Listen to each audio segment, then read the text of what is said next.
Thanks, John Hart. Augie and I are happy to see you. When daylight saving time ends on November 5th, we'll fall back an hour. These time switches can be hard on people, but plants don't rely on clocks to know that fall is here. But the shorter hour of daylights definitely do have an impact on our plants. Temperate species like our native deciduous trees, shrubs, and perennials keep track of time biochemically through processes that are affected by air temperature and the number of hours of daylight they experience. The arrival of shorter days and cooler temperatures announces that it's time to sleep.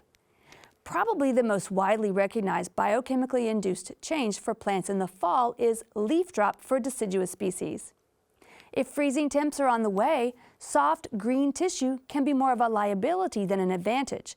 So deciduous trees and shrubs reabsorb the nutrients in leaves and then drop them as a means of self-preservation. Natural biochemical changes in leaves lead first to a color change, then to death, and eventually to leaf drop.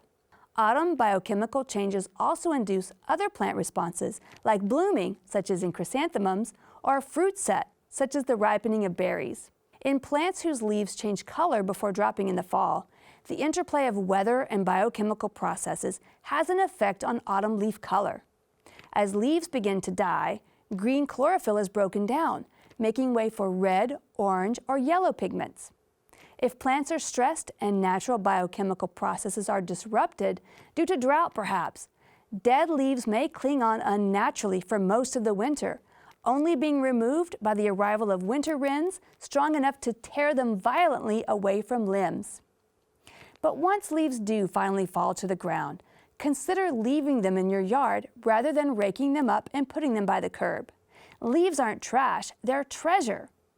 You can use them in compost piles as a source of brown to balance out the green of lawn clippings and food waste, or you could mow them up, allowing the mulched clippings to fall back to the ground and work their way down into the root zone, where they add precious organic matter along with a small amount of nutrients, building a healthy soil structure for roots to grow in.